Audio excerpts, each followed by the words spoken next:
හොඳයි තෙරුවන් සරණයි ඔබ සියලු දෙනාටම අද දවසේ අපි මේ බුද්ධ භූමි වන්දනා දඹදිව චාරිකාවේ වන්දනා කරන්නට බලාපොරොත්තු වෙන්නේ තවත් සුවිශේෂී වූ පුදබිමක්. ඒ තමයි කේශාරියා පුදබිම. මේ කේශාරියා පුදබිම අපිට හමු වුණේ අපි දැන් සියලු දෙනාම මේ වන්දනා කරන්න හදන මේ පුදබිම අපිට මුණ ගැහෙන්නේ විශාලා නුවර සිට කුසිනාරාවට යන මාර්ගයේ ආසන්නයේ. ඒ විශාලා නුවර සහ කුසිනාරාව යන ප්‍රධාන මාර්ගයට මායිම්ම තමයි මේ කේශාරියා පුදබිම තියෙන්නේ. විශාලා නුවර සිට කිලෝමීටර් 55ක් පමණ ගමන් කරන විට හමු වෙන බිහාර් ප්‍රාන්තය තමයි මේ පුදබිම වැඩ සිටින්නේ. එතකොට මේ ප්‍රදේශයට වර්තමානයේ වන විට තියෙන්නේ කේශාරියා කියලා. අතීතයේ මේ ප්‍රදේශයට සඳහන් වෙලා තියෙන්නේ කේශ ප්‍රාන්ත භූමිය කියලා. එතකොට වර්තමානයේ මේක කේශාරියා ගම වෙනවා. එතකොට මේ කේශාරියා මේ ගමේ එදා උදුන් දවස හිටපු වැසියන්ට කියන්නේ කාලාමවරුන් කියලා. කාලාමවරුන් තමයි මේ ප්‍රදේශයේ ඇඳිලා ඉන්නේ. එතකොට අප තථාගත සම්මා සම්බුදුරජාණන් වහන්සේ පිරිනිවන් පාන්නට විශාලාව සිට කුසිනාරාවට ගමන් කරන අතරතුරදී මේ ස්ථානයේ රැඳිලා මේ කේශාරියා ගමේ එහෙම නැත්නම් කේශ ප්‍රාන්ත ග්‍රාමයේ තුල රැඳිලා මේ ස්ථානයේ කාලාමවරුන්ට කාලාම සූත්‍රයේ දේශනාවකට බවට සඳහන් වෙනවා.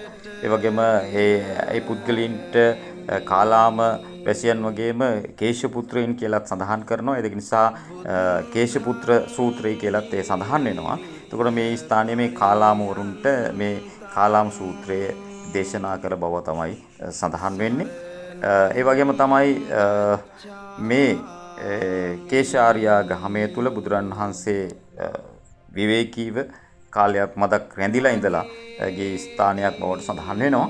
ඒ වගේම තමයි උන්වහන්සේ විසින් ලිච්ඡවි රජදරුවන්ට උන්වහන්සේ වළඳන ලද පාත්‍ර ධාතුන් වහන්සේ මේ ස්ථානයේදී ප්‍රදානය කරා බව සඳහන් වෙනවා. මේ ස්ථානයේ රැඳිලා ඒ වගේම තමයි මේ ස්ථානයේදී තථාගත සම්මා සම්බුදුරජාණන් වහන්සේ විසින් කාලාම වැසියන්ට කේශ ධාතුන් සහ ලිච්ඡවි රජදරුවන්ට පාත්‍ර ධාතුන් වහන්සේලා ප්‍රදානය කරන්නට යෙදিলা තිබෙනවා.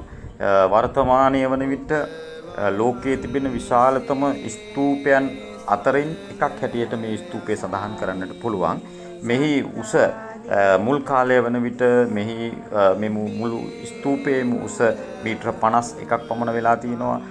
වට ප්‍රමාණය මීටර 424ක් පමණ ප්‍රමාණයක් බව තමයි සඳහන් වෙන්නේ. ඒ වගේම මේ චෛත්‍යය දකින්න පුළුවන් ඔබට මේ වට 6කින් යුක්ත කුඩා මලු තියෙනවා.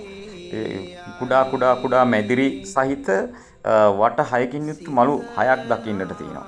එතකොට ඒ කුඩා මැදිරි තුල බුද්ධ ප්‍රතිමාවන් වහන්සේලා තැන්පත් කළා තමයි අලංකාර ලෙස මේ චෛත්‍ය නිර්මාණය කර බව සඳහන් වෙන්නේ. ඔබට දකින්න පුළුවන් වෙන මේ චෛත්‍යයේ ඒ මලු කුඩා මැදිරි සහිත මලු උඩ සිට පහළට කුඩා වේගෙන යන මලු වට 6කින් සමන්විතව තමයි මේ මේ නිර්මාණය වෙලා තියෙන්නේ. ඉතින් ඒ උතුම් පුදබිම තමයි අපි මේ අද දවසේ වන්දනා කරන්නට යෙදෙන්නේ. එතකොට මේ චෛත්‍ය රාජානන් වහන්සේ තුල තථාගත සම්මා සම්බුදුරජාණන් වහන්සේගේ පාත්‍ර ධාතුන් වහන්සේලා ලිච්ඡවි රජදරුවන්ට ලැබුණු පාත්‍ර ධාතුන් වහන්සේලාත් ඒ වගේම කාලාම වැසියන්ට ලැබුණු කේශ ධාතුන් වහන්සේලාත් තැන්පත් කළා තමයි මේ උතුම් කේශාරියා ස්තූපය නිර්මාණය කළා තියෙන්නේ. ඉතින් අපි මේ කේශාරියා උතුම් වූ පුදබිම බුදුරජාණන් වහන්සේගේ පාද ස්පර්ශය ලැබුණු උන්වහන්සේ රැඳිලා උන්වහන්සේගේ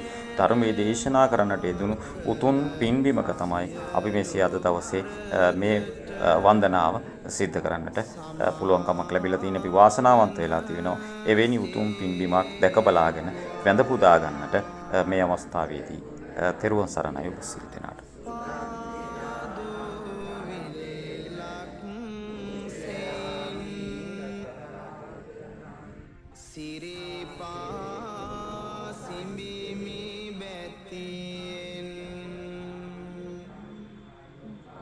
සියලු සත්